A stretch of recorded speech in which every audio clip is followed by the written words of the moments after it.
کال کے پراسرار اور گونجدار الفاظ سن کر کپتان جونس نے بھی اخلاص سے کہا، میں جانتا ہوں اور تمہیں سمجھتا ہوں۔ دراصل میں اولڈ موری سے مل بھی چکا ہوں اور اس نے تمہاری شناخت کی تصدیق بھی کر دی تھی، ورنہ سوچو پچھلی بار تم اتنی آسانی سے کیسے بچ نکلے تھے؟ تمہیں واپس نہیں آنا چاہیے تھا۔ کال نے گہری نظر سے کپتان جونس کو دیکھا۔ کپتان جونس مسلسل اس کی آنکھوں میں دیکھتا رہا۔ اب ملک کو تمہاری ضرورت ہے، لوگوں کو تمہاری ضرورت ہے۔ وہ پراسرار تنظیم اب اپنا کھیل کھول چکی ہے۔ جیسے جیسے ہم سراغ پکڑیں گے، جلد یا بدیر ہم انہیں قابو کر لیں گے۔ میں ابھی تمہیں باہر بھجوا سکتا ہوں۔ بیرون ملک جانا تمہاری شناخت ظاہر کرنے سے کئی بہتر ہے۔ کیا تم یہ عظیم خدمت نہیں کرنا چاہتے؟ تب تم اور زیادہ شان کے ساتھ واپس آؤ گے۔ جہاں تک تمہاری بیٹی کی بات ہے، اس وقت تو لوگ صرف چہمہ گوئی کر رہے ہیں۔ وہ ضرور تمہیں معاف کر دے گی اور تمہاری مجبوری بھی سمجھے گی۔ یہ بات اولڈ موری کئی بار کہہ چکا ہے، اسی لیے کال بار بار ملک سے باہر ہی رک رہا۔ ماضی میں اس کی کوئی قریبی رشتہ دار نہ تھے اور وہ اکیلا تھا۔ جدوجہد اس کے لیے کچھ نہ تھی، لیکن اب کال نے نظریں جھکا لی اور آہستہ سے کہا، مجھے یہ باتیں مت بتاؤ۔ میں 49 سال کا ہوں اور 23 برس سے انڈر کور میں ہوں۔ ایک انسان کی زندگی میں کتنی دہائیاں ہوتی ہیں۔ میں چاہتا ہوں باقی زندگی اپنی مرضی کے مطابق گزاروں۔ مجھے یقین ہے عوام مجھے سمجھے گی۔ تم جب کپتان جونس نے اس کی ہٹ دھرمی دیکھی تو جھنجلا کر بولا، تم اب اتنے خود غرض کیوں ہو گئے ہو؟ کیا اتنے سال باہر رہنے کے بعد تمہارا دل بھی آلودہ ہو گیا ہے؟ کال نے تیروی چڑھائی۔ اس نے مٹھیاں بھینچ لیں۔ کپتان جونس، اولڈ موری نے کہا تھا کہ جب چاہوں چھوڑ سکتا ہوں۔ یہ میرا اختیار ہے۔ اب کچھ مت کہو۔ برائے کرم اولڈ موری سے میرا رابطہ کرواؤ۔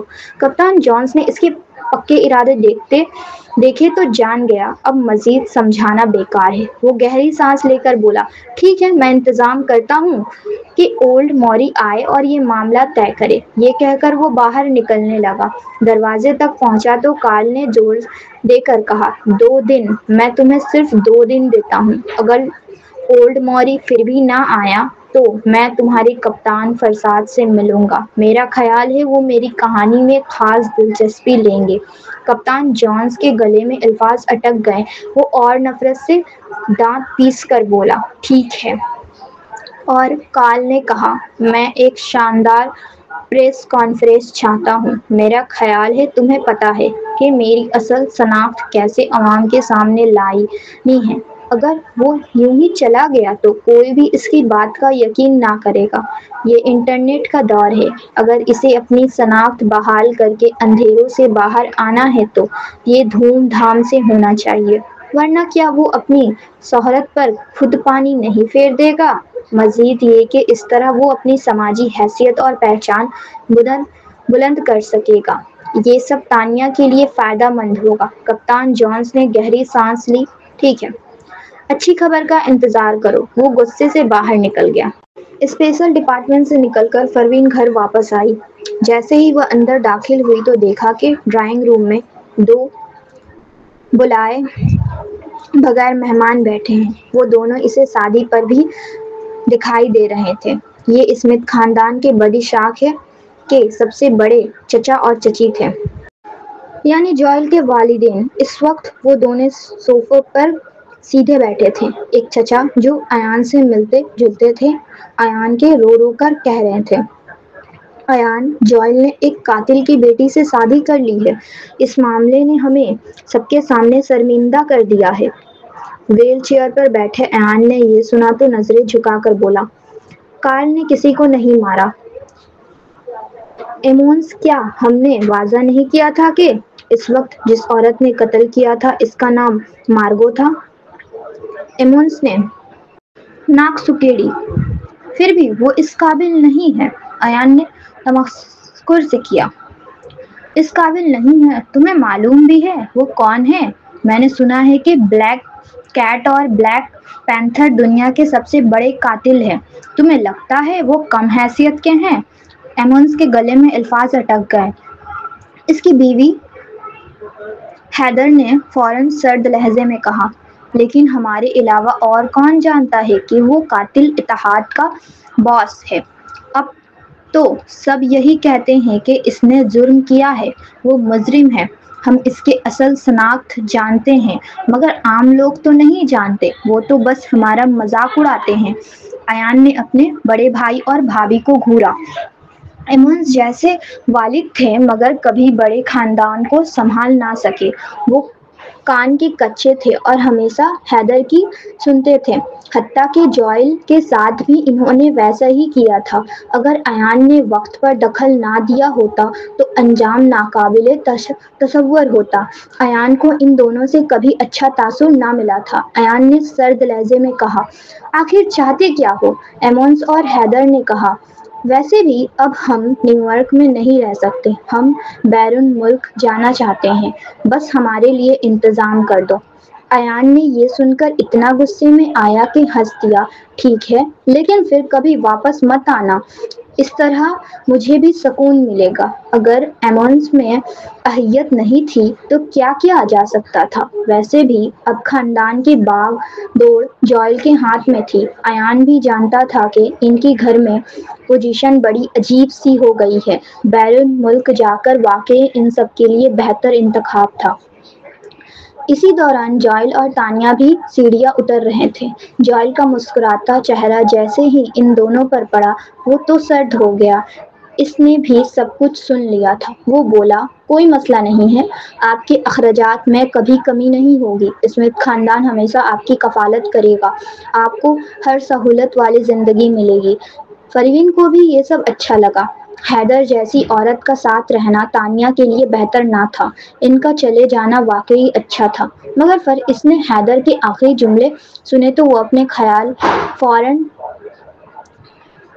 پچھلاتی ہوئی ہیدر نے دونوں کو دیکھ کر کہا، ہم ضرور جائیں گے، آخر تم سب کے ساتھ ایک ہی ملک میں رہنا ہمارے لیے ممکن نہیں۔ تم نے اپنی عزت کا پرواہ کیے بغیر ایسی عورت سے شادی کی، لیکن تمہاری بیٹی کا کیا ہوگا؟ میں نے اپنی پوتی میاں کو اس ملک میں تضحیک کا نشانہ نہیں بننے دوں گی، یہ اس کے جسمانی اور ذہنی صحت کے لیے نقصان دہ ہے، اس لیے میں اپنی پوتی میاں کو اپنے ساتھ لے جاؤں گی۔ یہ سنتے ہی ڈرائنگ روم کی فضا تن گئی۔ نہیں، ہرگز نہیں۔ یہ آواز بیک وقت جوئل اور تانیہ کی تھی۔ ہیدر نے تیروی چڑھائی۔ وہ جوئل سے تو کچھ نہ کہہ سکی، سیدھا تانیہ پر چل پڑی۔ ساس سے ایسے بات کی جاتی ہے، چاہے وہ عورت تمہاری حیاتی ماں نہ تھی، تم جونز خاندان میں پلی بڑھی ہو، اتنی بنیادی تہذیب تو آنی چاہیے۔ کس نے سکھایا بڑے سے اونچی آواز میں بولنا؟ تانیہ کا سینہ دھوکے کی طرح چلنے لگا۔ وہ ہیدر کو دیکھتے ہوئے آہستہ آہستہ بولی، مجھے معلوم ہے آپ مجھ سے ناخوش ہیں، مگر میاں وہ بیٹی ہے جسے میں 5 سال سے ڈھونڈ رہی تھی، اب میں اس سے بالکل جدا نہیں رہوں گی۔ ہیدر نے گردن جھکائی۔ یہی نہیں، تم پر ایک اور بڑی تنقید بھی ہے۔ تانیہ، تم خود کو ماں کہتی ہو، بچی کو تم نے کیسے کھویا کہ ریانہ کے ہاتھ لگ گئی؟ سالوں سے تم نے اس کے پل پر ہمارے خاندان کو بہکائے رکھا، اوپر سے سنا ہے وہ بچی پر ظلم بھی کرتی رہی۔ یہ سب تمہاری لاپرواہی ہے کہ تم نے بچی کا خیال نہ رکھا۔ اس کے ہر لفظ میں چھرا تھا۔ وہ چھرا تانیہ کے دل میں پیوست ہو رہا تھا۔ وہ 5 برس سے اس جرم میں جلی جا رہی تھی۔ میاں کے زخم دیکھ کر تو وہ ریانہ کو جیتے ہی نوچ ڈالتی۔ ریانہ مر بھی گئی تھی تو بھی تانیہ کو ڈراونے خواب آتے تھے۔ اکثر دیکھتی تھی کہ میاں پھر گم ہو گئی۔ وہ آدھی رات کو گھبرا کر جاگتی، میاں کے کمرے کی طرف دوڑتی، اسے خیریت دیکھ کر ہی چین پاتی، لہٰذا وہ اس بات کا جواب ہی نہ دے سکی۔ وہ اٹکی اٹکی بول رہی تھی۔ جوئل ایک دم اس کے آگے کھڑا ہو گیا۔ بچی کا باپ میں ہوں، وہ میری آنکھوں کے سامنے پلی اور میں ہی اسے نہ سنبھال سکا تو قصور زیادہ میرا ہے، اب مجھے ڈانٹیں گی؟ ہیدر کی مجال نہ تھی کہ جوئل کو یوں ڈانٹے، ان کا پہلے بھی کچھ خاص نہیں بنتا تھا، مگر جب سے جوئل سربراہ بنا اس کی رعبدار موجودگی نے ہیدر کو ڈرانے رکھا۔ وہ اسے ناراض کرنے کی جرات نہیں کرتی تھی۔ وہ بولی، تم کمپنی کے مصروفیات میں لگے رہتے تھے، کچھ بے خبری چل جاتی ہے۔ ویسے بھی اگر تانیہ بچی نہ ہوتی تو یہ سب نہ ہوتا۔ تم پر کیا الزام؟ تانیہ کوئی قابل ماں نہیں۔ ہاں، جوئل طنزیہ ہنسا۔ تو کیا آپ قابل ماں ہیں؟ آپ کو کیا حق ہے تانیہ پر تنقید کرنے کا؟ حیدر ہونٹ بھیج گئی۔ اسی دم امونس نے ہاتھ کے چائے کپ میز پر پٹک دیا۔ جوئل، ماں سے ایسے بات کرتے ہیں؟ ہم یہ سب میاں کے لیے کر رہے ہیں، ہم اس کے نانا نانی ہیں، ہم اسے کیوں نقصان دیں گے؟ اوپر سے تم سال بھر ہمارے پاس ہوتے نہیں، روز ایان کے پیچھے لگے رہتے ہو، پھر تمہاری بیٹی ہمارے ساتھ کیوں نہ رہے؟ جوئل نے سنا تو ایک سرد ہنسی ہنسی۔ اس نے نگاہیں جھکائی، پھر آہستہ سے کہا، یقین ہے کہ تم میاں کو اپنے پاس اس کی بھلائی کے لیے جانا چاہتے ہو، ساتھی کے لیے نہیں، یا اس لیے کہ پھر مجھ سے پیسے مانگ سکو؟ یہ بات تیر بن کر ان کے ارادوں پر چبھ گئی۔ حیدر کا چہرہ سرخ ہو گیا۔ امن غصے سے کھڑا ہوا۔ جوئل، تم ایسا کیسے کہہ سکتے ہو؟ کیا ہماری نظر تمہیں اتنی گھٹیا لگتی ہے؟ کیا ایسا نہیں ہے؟ جوئل کے لبوں پر تمسکر کھیل گیا۔ دروازے پر کھڑی پروین سب سمجھ گئی۔ اصل میں ایمونس اور حیدر میاں کو اس لیے ساتھ لے جانا چاہتے تھے کہ بیرون ملک جا کر کہیں جوئل نے پیسے دینا کم کر دیے تو جب تک میاں ان کے پاس ہوگی انہیں یہ ڈر نہ رہے گا کہ جوئل انہیں ماں باپ ماننا چھوڑ دے گا۔ پروین نے بھویں سکیڑی۔ یہ کیسے والدین ہیں؟ تعجب نہیں کہ اس کے بھائی کے اپنے والدین سے نبھے نہیں بنتی۔ جوئل نے سیدھی نظر ایمونس پر گاڑی۔ ایمونس کی رنگت بگڑی۔ اسے لمحے ٹھٹکا۔ ایان نے ہاتھ کا کپ زور سے فرش پر دے مارا۔ گھڑام کی آواز گونجی۔ وہ آہستہ آہستہ سر اٹھا کر ایمونس کے باز کسی تیز نظروں سے دیکھنے لگا۔ اسی کی آواز برف کی مانند تھی۔ ایمونس، اتنے برس بعد بھی تم اتنے بے شرم؟ جب تم جا رہے ہو تو اسمتھ فیملی تمہیں بڑا سیٹلمنٹ دے گی، ساری عمر کے لیے کافی ہے، پھر بھی یہ لالچ کیوں؟ ایمونس نے گھونٹ بھرا اور سست لہجے میں بولا، ایان، میرا وہ مطلب نہیں تھا۔ سب جانتے ہیں کہ ساکھو کی حالت نسل در نسل کمزور ہوتی جاتی ہے۔ تمہاری بھابھی اور میں نے ایک بیٹی گود لی ہے، اسے بھی کل کو بہانا ہے، اسے اور اس کے بچوں کو بھی تو دینا پڑے گا۔ یہاں حیدر نے کہنی سے اس کے بازو میں ٹھوکا۔ ایمونس کو تب احساس ہوا بات حد سے نکل گئی ہے۔ واقعی جوئل سے پیسے مانگ کر انہیں اپنی گود لی بیٹی کے نام کرنا غیر مناسب تھا، چنانچہ وہ چپ ہو گیا۔ حیدر نے فوراً بات سنبھالی، ایان، بات ہمارے ضد کی نہیں، مسئلہ یہ ہے کہ میاں کا یہاں رہنا مناسب نہیں رہا۔ میرے پاس ایک ویڈیو ہے، آپ خود دیکھ لیجیے۔ یہ کہہ کر اس نے فون نکالا، ویڈیو کھولی اور ایان کو پکڑا دیا۔ جوئل اور تانیہ اس کے پیچھے کھڑے ہو کر ساتھ دیکھنے لگے۔ پروین نے بھی بھویں اٹھائی اور آہستہ آہستہ قریب آ گئی۔ وہ دیکھنا چاہتی تھی آخر اب حیدر کیا چال چلے گی۔ ویڈیو میاں کی کنڈر گارڈن کی تھی۔ بچے لیگو کھیل رہے تھے۔ میاں ایک کونے میں اکیلی بیٹھی ایک شہزادی کا کھلونا بنا رہی تھی۔ کچھ پرزے کم تھے۔ وہ اٹھی اور لیگو باکس کی طرف بڑھی کہ کمی پوری کرے، مگر اس کے آتے ہی بچے فوراً چھٹ گئے۔ میاں کے نانا قاتل ہیں، ہم اس کے ساتھ نہیں کھیلیں گے۔ میری ماما کہتی ہیں قاتلوں کا خون میں پاگل پن ہوتا ہے، وہ لگ جاتا ہے۔ میاں ہم سے دور رہو۔ ہاں ہاں ہاں ہاں، دور رہو۔ قاتل کی نواسی خود جھوٹی قاتلہ بنتی ہے کیا؟ میاں آگے چل کر لوگوں کو مارے گی؟ میری ماما کہتی ہیں ہاں، وہ کسی دن پاگل ہو جائے گی۔ کتنا ڈراؤنا ہے، ہائے ہائے، میں مرنا نہیں چاہتا۔ بچے چیختے چلاتے پھسر کرتے۔ کسی نے ہاتھ نہ اٹھایا، مگر ان کے عمل نے میاں کے دل پر چیر کے رکھ دیا۔ چھوٹی سی بچی ہکا بکا انہیں دیکھتی رہی، ہاتھ ہلا کر بولی، ڈرو نہیں، میں کسی کو نہیں ماروں گی، سچ میں کسی کو نہیں ماروں گی۔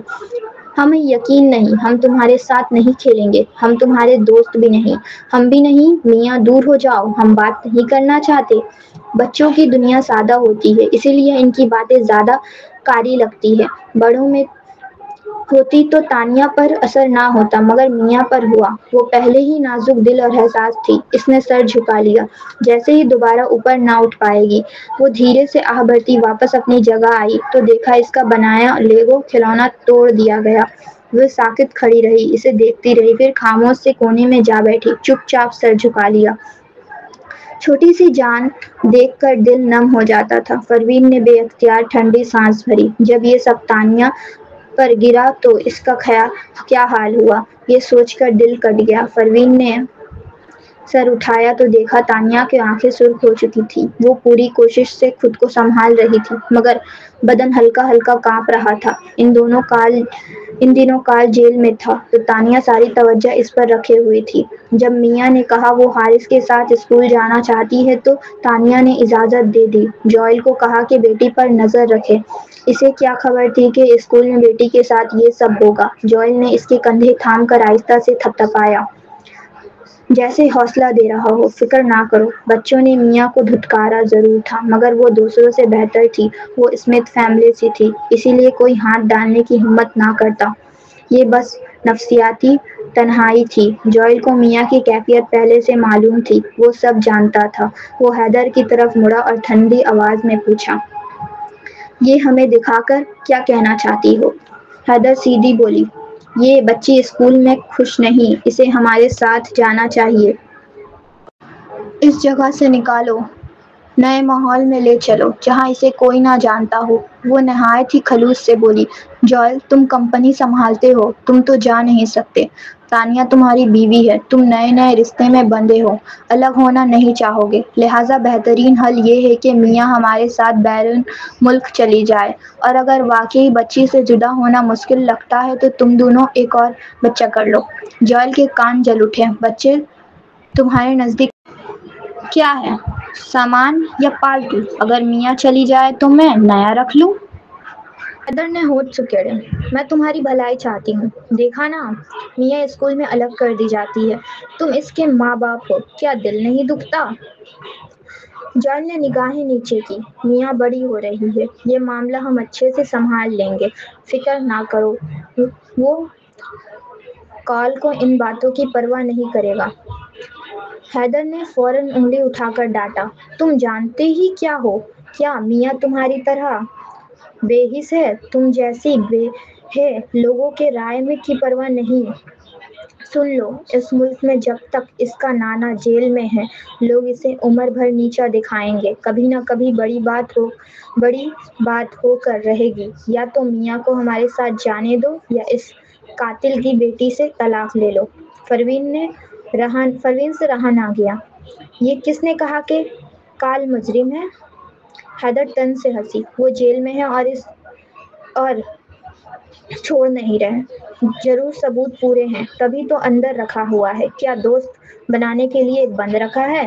حیدر نے طنزیہ انداز میں یہ بات کہی تو اس نے دیکھا کہ پروین ہلکے سے مسکراہٹ کے ساتھ اسے دیکھ رہی تھی، جیسے وہ کسی جوکر کو تماشا کرتے دیکھ رہی ہو۔ پروین نے مزید کچھ کہنا ضروری نہ سمجھا، آخرکار سچ سامنے آنے سے پہلے اگر کچھ کہا جائے تو حالات بدل بھی سکتے تھے۔ اس نے صرف دھندلے انداز میں کہا، شاید وہ اندر کسی دوست کے ساتھ چائے پر گیا ہو۔ کال ایک خفیہ مخبر تھا، پولیس اسٹیشن جانا اس کے لیے کام پر جانے کے مترادف تھا۔ حیدر کچھ کہنے ہی والی تھی کہ ایان کی نظر اسے محسوس ہوئی۔ اس تیسرے بھائی کے سامنے وہ فطری طور پر ڈرتی تھی۔ وہ بولی، چاہے کچھ بھی ہو، کال کا معاملہ میاں پر اثر ڈال رہا ہے، دادا دادی کی حیثیت سے ہمیں اس معاملے میں دخل دینا ہی پڑے گا۔ ان کی پوتی گھر میں اچھا وقت نہیں گزار رہی تھی تو دادا دادی کا انصاف مانگنے آنا بظاہر جائز لگ رہا تھا، لیکن جوئل نے کہا، تانیہ اور میں اس بچی کے والدین ہیں، اس کی قانونی سرپرستی بھی ہم دونوں کے پاس ہے، چاہے عدالت ہی کیوں نہ جائیں، آپ کے پاس اس پر حکم چلانے کا کوئی حق نہیں ہے، ہے نا؟ ایمنز ٹینس میں آ گیا، اس نے میز پر ہاتھ مارا اور دھاڑا، جوئل کیا تم واقعی ہمارے ساتھ عدالت جاؤ گے؟ کیا تمہیں اتنی بدنامی کافی نہیں؟ حیدر کی آنکھیں لال ہو گئی، اس نے ایان کی طرف دیکھا اور کہا، ایان ہم نے برسوں جوئل کے معاملات میں مداخلت نہیں کی، لیکن دیکھو یہ ہے بے دل انسان کیسا ہے، وہ ہمیں ہی دھمکاتا رہا، کیا ہم یہ سب میاں کے لیے نہیں کر رہے؟ ایان لازمی طور پر جوئل کا دفاع کرتا مگر اس سے پہلے ہی جوئل نے بات سنبھال لی، اگر آپ لوگ میاں کے اتنے ہی خیرخواہ ہیں تو آپ کو پتہ ہونا چاہیے کہ وہ دراصل کنڈرگارٹن میں بہت اچھی طرح سے رہ رہی ہے، آخر آپ یہاں سے سیاق و سباق سے ہٹ کر بات کیوں کر رہے ہیں؟ حیدر حیران رہ گئی، تمہارا مطلب کیا ہے سیاق و سباق سے ہٹ کر؟ جوئل نے طنز ہنسی ہنسی اس نے تانیہ کے کندھے پر ہاتھ رکھا اور فون نکالا۔ اس نے ویڈیو پلیئر کھولا جس میں کنڈر گارڈن کی نگرانی کی کیمرہ ریکارڈنگ موجود تھی۔ شروع میں بچے میاں کو دھکیل کر الگ کر دیتے، آخرکار بچے سادہ دل تھے، ان کا خیال تھا کہ برے آدمی کی پوتی بھی بری ہوگی۔ میاں واقعی بہت اداس ہو گئی تھی، مگر 5 منٹ بعد حارث ہاتھ میں میتھ اولمپیاڈ کی کتاب لے کر کلاس میں داخل ہوا۔ اس نے ہلکی سی نظر دوڑائی، پھر سیدھا میاں کے پاس جا کر بیٹھ گیا۔ کسی نے کہا، سمائل، تمہیں ڈر نہیں لگتا؟ وہ بری ہے اور مستقبل میں تمہیں مار ڈالے گی۔ حارث نے سر اٹھا کر اس بچے کو دیکھا جیسے اسے خاطر میں ہی نہ لاتا رہا ہو۔ پھر بھی اس نے کہا، تم اتنے بزدل ہو؟ کیا تم لڑکے کہلانے کے لائق بھی ہو؟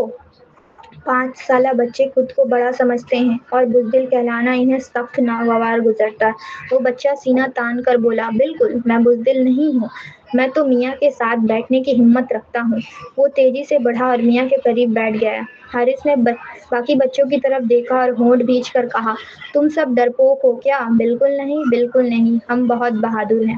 بچوں کا ایک گروپ جلد ہی اکٹھا ہو گیا۔ وہ حارث اور میاں کے ارد گرد بیٹھ گئے اور دیکھنے لگے۔ میاں لیگو کھلونوں سے کھیل رہی ہے۔ اس نے رقص سیکھا ہوا تھا، وہ پھرتیلی تھی، اس کی انگلیاں تیز تھیں۔ کچھ ہی دیر میں اس نے لیگو کے ٹکڑوں سے فلم فروزن کی چھوٹی شہزادی بنا ڈالی۔ وہ بالکل جیتی جاگتی لگ رہی تھی۔ واؤ میاں، تم نے کمال کر دیا۔ میاں، مجھے بھی سکھاؤ، مجھے ایلسا چاہیے، ایک اور ایلسا بنا دو۔ میاں شرما کر بولی، لیکن لیگو کے ٹکڑے کافی نہیں ہیں، یہ لو، میرے پاس اور ہیں۔ ایک بچے نے اپنے لیگو نکال کر میاں کو دے دیے۔ میرے سب لیگو یہی ہیں میاں، جلدی کرو، مجھے ایلسا دیکھنی ہے۔ جو بچے پہلے میاں کو ستا رہے تھے اب اس کے آس پاس بیٹھ کر حیرت سے دیکھنے لگے۔ ماحول خوشگوار ہو گیا۔ جب ماڈل تیار ہو گیا تو سب نے تالیاں بجائیں۔ میاں، تم کمال ہو، اگلی کلاس میں تمہارے ساتھ کھیلوں گا۔ یہ سن کر حارث کھڑا ہوا، ہونٹ بھینچے اور بولا، تم سب ڈرپوک ہو، تمہاری ماں نے تھوڑا سا ڈرایا کیا اور تم نے میاں کے ساتھ کھیلنا چھوڑ دیا۔ اب میاں تمہیں منہ نہیں لگائے گی، کیونکہ طاقتور لوگوں کی دنیا میں موقع پرستوں کی جگہ نہیں۔ یہ کہہ کر اس نے میاں کا ہاتھ پکڑا اور باہر چل دیا۔ کیمرے صرف ان دونوں کی پشت دکھا رہے تھے۔ اچانک میاں رک گئی اور حارث سے کہا، بھائی حارث، مجھے سمجھ آ گیا، مجھے دوسروں کی باتوں کی پرواہ نہیں کرنی چاہیے۔ تم نے کبھی ان کے ساتھ نہیں کھیلا، پھر بھی وہ تمہیں بہت پسند کرتے ہیں، کیونکہ تم سب سے بہترین ہو۔ حارث نے سر ہلایا، ہاں۔ دونوں بچے پھر خوشی خوشی کلاس روم میں نکل گئے۔ ویڈیو یہیں ختم ہو گئی۔ جوئل نے ایمنز اور حیدر کی طرف دیکھا اور کہا، زندگی ہمیشہ ہموار نہیں ہوتی، کبھی کبھار چھوٹے چھوٹے دھچکے بچے کو ان سے نکلنے کا حوصلہ دیتی ہے۔ مزید یہ کہ تانیہ کی واپسی کے بعد میاں پہلے سے کئی زیادہ پر اعتماد ہو گئی ہے، لہٰذا اسے آپ کی نام نہاد فکر کی کوئی ضرورت نہیں۔ پھر اس کی آنکھوں میں سردی آ گئی۔ مجھے آپ دونوں سے ایک اور سوال پوچھنا ہے۔ کنڈر گارڈن کی ویڈیو صرف بچوں کے سرپرست ہی دیکھ سکتے ہیں۔ آپ کو کیسے معلوم ہوا کہ میاں کو تنگ کیا جا رہا ہے؟ آپ نے کسی کو فوٹیج چرانے کے لیے کہا اور اب آپ اسے ہمیں بہلانے کے لیے استعمال کر رہے ہیں؟ جوئل کے سوالات اور تیز ہوتے گئے۔ آخر میں اس کی آواز برف جیسی ٹھنڈی ہو گئی۔ یقیناً جوئل جانتا تھا کہ میاں اسکول میں شاید اچھا وقت نہ گزاری ہو، لیکن جوئل نے پھر بھی اسے اسکول بھیجنے پر اصرار کیا۔ میاں بہت ڈرپوک تھی، اسے دنیا کا سامنا کرنا سیکھنا تھا، مگر اس کا مطلب یہ نہیں تھا کہ جوئل اپنی بیٹی کو نظر انداز کیا۔ وہ اسکول میں اس کے ہر لمحے پر نگاہ رکھتا۔ اسی لیے جب اس نے ایمنز اور حیدر کی ویڈیو دیکھی تو اسے ذرا بھی حیرت نہ ہوئی، کیونکہ وہ سب پہلے سے جانتا تھا۔ ایمنز اور حیدر نے خوش نگاہوں سے ایک دوسرے کو دیکھا۔ وہ یہ سوچ بھی نہ پائے تھے کہ جوئل اتنی جلدی ان کے چال پکڑ لے گا۔ جب وہ بہانہ سوچ رہے تھے تو ایان نے زور سے کہا، ایمنز، حیدر، اگر اس کی معقول وضاحت نہیں ہے تو تمہیں انجام کا بخوبی علم ہے۔ ایمنز نے فوراً سر اٹھایا اور گردن سیدھی کر لی۔ ایان، ہم نے ویڈیو دیکھی اور صحیح صورتحال نہ سمجھی تو گھبرا گئے۔ ویسے بھی جوئل ہمارا بیٹا ہے، ہم اس کے خاندانی معاملات میں دخل کیوں نہیں دے سکتے؟ کیا والدین اپنے بچوں کو کنٹرول نہیں کر سکتے؟ حیدر نے کہا، بالکل صحیح۔ ایان، بطور والدین کیا ہم اسے ذرا ڈانٹ بھی نہیں سکتے؟ ان کی یہ ہٹ دھرمی دیکھ کر ایان نے گہری سانس لی۔ اس نے جوائل کی طرف دیکھا اور اچانک آہ بھری۔ آج کے بعد وہ تمہارا بیٹا نہیں رہا۔ یہ سن کر پورا کمرہ سناٹے میں ڈوب گیا۔ ایان اور حیدر سکتے میں رہ گئے۔ دونوں نے ایک ساتھ ایان کی طرف دیکھا۔ ایان، آپ کا کیا مطلب ہے؟ جوائل نے بھی حیرانی سے ایان کی طرف دیکھا۔ ایان نے نظریں جھکائی اور آہستہ سے کہا، اس وقت جب میں نے خاندان کی سربراہی جوائل کو سونپی تھی تو میں نے ہچکچاتے ہوئے جوائل کو باضابطہ طور پر اپنے نام سے گود لینے کا فیصلہ نہیں کیا تھا۔ اب سوچتا ہوں تو بہتر یہی ہوتا گود لیتا۔ کم سے کم تم جیسے بیوقوفوں کے منہ بند رہتے۔ میری جانشینی کا مذاق ہر کوئی نہیں اڑا سکتا۔ اس کا یہ رعبدار انداز دیکھ کر ایمونس اور حیدر دنگ رہ گئے۔ ماضی میں جب ایان نے جوائل کو اپنے ساتھ پالا تھا تو دونوں کو فکر رہتی تھی کہ کہیں ایان جوائل کو قبول نہ کرے۔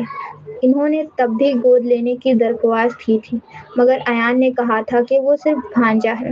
سب لوگ اسمتھ خاندان کے تھے، چاہے گود لینے کا عمل ہوتا یا نہیں۔ یہ بس ایک رسمی سا معاملہ تھا، مگر انہوں نے کبھی سوچا نہ تھا کہ ایان آج اپنا فیصلہ بدل لے گا۔ جوائل بھی سردر رہ گیا۔ اس ایان کو دیکھنے لگا۔ ایان نے سیدھی نظر اس پر ڈالی۔ جوائل، کیا تم میرا بیٹا بننا چاہتے ہو؟ جوائل کی آنکھیں لال ہو گئی۔ اتنے برسوں میں اس نے ایان سے بہت کچھ سیکھا تھا۔ کمپنی کیسے چلانی ہے، یہ سب اسے ایان نے ہی سکھایا تھا۔ کہا جا سکتا تھا کہ اس نے سب کچھ براہ راست ایان سے سیکھا۔ جب وہ چھوٹا تھا تو سب لوگ کہتے تھے ایان بس مذاق کرتا ہے جوائل کو ساتھ رکھ کر، ورنہ وہ گود کیوں نہ لیتا۔ اس نے یہ سوال ایان سے بھی پوچھا تھا، لیکن ایان نے جواب دیا تھا، مجھے بیٹے کی ضرورت نہیں، میں نے تمہیں صرف اس لیے پالا ہے کہ تم اسمتھ خاندان کو وارث چاہیے تھا۔ تب جوائل نے سمجھ لیا تھا کہ ایان نے کبھی اسے بیٹے کے طور پر نہیں سوچا، وہ بس خاندان کا فرض ادا کر رہا تھا۔ ایان ہمیشہ اس کے ساتھ فاصلہ رکھتا تھا۔ جوائل دل میں اسے اپنا والد مانتا رہا، مگر جانتا تھا کہ ایان دنیا میں کسی کو بوجھ بنانا نہیں چاہتا۔ اس نے کبھی نہیں سوچا تھا کہ اتنے برس بعد، جب جوائل پہلے ہی خاندان کا سربراہ بن چکا ہے، ایان ایسا کہے گا۔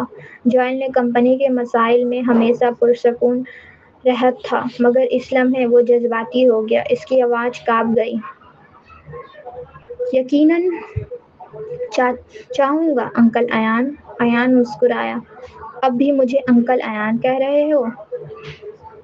جوائل کے لب ہلے، وہ جھجک گیا، مگر تانیہ جو اس کے پاس کھڑی تھی اچانک بول پڑی، ابو، اب تو پروین میری نند بن گئی۔ اس کی یہ بات سن کر جوائل چونکا، اس کے ہونٹ کانپے اور بولا، ابو؟ اس نے 20 برس سے زیادہ وقت میں پہلی بار ایان کو ابو کہا۔ ہاں بیٹے، ایان نے جواب دیا، اور پھر حیران و پریشان ایمونس اور حیدر کی طرف دیکھا۔ میں وکیلوں کو کہوں گا کہ تمام قانونی کارروائیاں مکمل کر دیں۔ مجھے امید ہے کہ اب سے تم دونوں جوائل سے فاصلہ رکھو گے۔ بہرحال بدگمانی سے بچنا ضروری ہے، سمجھ گئے؟ اگر آئندہ مجھے پتہ چلا کہ تم دونوں خود کو جوائل کے والدین کہہ کر باہر کوئی حرکت کر رہے ہو تو پھر مجھ سے برا کوئی نہیں ہوگا۔ اس کے لہجے میں خونی غصہ چھپا ہوا تھا۔ ایمونس اور حیدر دونوں ڈر گئے۔ وہ کچھ کہے بغیر کھڑے ہوئے اور بولے، ٹھیک ہے۔ ایان نے ایک اور جملہ کہا، میں تم دونوں کے لیے ملک سے باہر جانے کا انتظام کر رہا ہوں، دوبارہ واپس مت آنا۔ دونوں؟ انہوں نے کبھی سوچا بھی نہیں تھا کہ نہ صرف ایان کو دھوکہ دینے میں ناکام ہوں گے، بلکہ وہ سب کچھ بھی کھو بیٹھیں گے جو ان کے پاس پہلے سے تھا۔ اس جھنجھٹ بھرے جوڑے کے جانے کے بعد جوائل نے فوراً اپنے جذبات پر قابو پایا اور پروین کی طرف دیکھ کر پوچھا، پروین، کال کے ساتھ اصل معاملہ کیا ہے؟ پروین نے ہونٹ چبائے۔ یہ بھائی واقعی ہوشیار تھا۔ جو بات اس نے اشارے میں کہی تھی، اسے نے فوراً سمجھ لیا کہ کال کے پیچھے کوئی پلان ہے۔ تانیہ کو پریشان نہ کرنے کے لیے پروین نے کہا، میں نے آج انکل کارل سے بات کی ہے، وہ دراصل ایک مخبر ہے۔ میں نے اس کے رابطے کار کو بھی ڈھونڈ لیا۔ اگر سب کچھ ٹھیک رہا تو وہ بس پرسوں ہی رہا ہو جائیں گے۔ یہ سنتے ہی تانیہ سکتے میں آ گئی۔ کیا؟ جوئل بھی حیران رہ گیا۔ اساسن الائنس کا سربراہ، پولیس کا مخبر، یہ تو بالکل ناقابل یقین لگتا ہے۔ پروین کے ہونٹ ہلکے سے پھڑکے۔ جب اس نے پہلی بار کارل کی یہ بات سنی تھی وہ بھی ماننے کو تیار نہ تھی، مگر اس کے علاوہ اور کوئی وضاحت بھی نہیں تھی۔ اس نے خاموشی سے جوئل اور تانیہ کی طرف سے سر ہلایا۔ تانیہ، وہ ہنسے بغیر نہ رہ سکی، مگر ساتھ ہی رونے کا دل بھی چاہا۔ کچھ دیر بعد اس نے گہری سانس لی۔ مگر پروین کے پاس اب وقت نہ تھا۔ اس نے فون دیکھا، شام کے 4 بج رہے تھے۔ وہ جلدی سے بولی، میری ایک ملاقات ہے، میں چلتی ہوں۔ یہ دیکھ کر کہ پروین دروازے کے بجائے اوپر کی طرف جا رہی ہے، تانیہ نے پوچھا، میں نے سوچا تھا کہ تمہیں باہر جانا ہے، پھر اوپر کیوں جا رہی ہو؟ پروین بغیر رکے بولی، کپڑے بدلنے۔ تانیہ، جوئل۔ ایان جو ابھی تک سر جھکائے ہوئے تھا اچانک سر اٹھایا۔ اس نے پروین کی پشت کی طرف دیکھا۔ وہ اس کے چہرے پر فوراً غصے کی لہر دوڑی۔ تانیہ اور جوئل نے فوراً دوسری طرف دیکھا، جیسے انہوں نے ایان کے تاثرات دیکھے ہی نہ ہوں۔ کپڑے بدل کر پروین نے آئینے کے سامنے بال سنوارے اور پھر نیچے آئی۔ وہ خوشی خوشی باہر نکل گئی۔ اس نے پیچھے اپنے بوڑھے والد کی آنکھوں میں چھپی غم اور فکر کو محسوس ہی نہ کیا۔ جوئل ایان کے پاس آیا، راہ بھری۔ ابو، دراصل ثالث اتنا برا نہیں ہے، کم سے کم پروین کے سامنے وہ بہت مطیع رہتا ہے۔ تم کیا جانو؟ ایان کچھ دیر خاموش رہا اور پھر گہری سانس لی۔ اس کی شناخت بہت پراسرار ہے۔ پروین جیسی لڑکی اس پر کبھی قابو نہیں پا سکتی۔ وہ اس کے ساتھ کھیل جائے گا۔ جوئل نے بھویں سکیڑ دی۔ وہ دل ہی دل میں سوچنے لگا، آخر ثالث کی اصل شناخت کیا ہے کہ ایان بھی اس قدر محتاط اور محتاط ہے؟ اس نے پوچھا، وہ کون ہے؟ ایان کچھ لمحے چپ رہا اور پھر دھیرے سے بولا، یہ میرے اندازے ہیں، بس اتنا یاد رکھو، کبھی بھی ثالث کو ناراض مت کرنا۔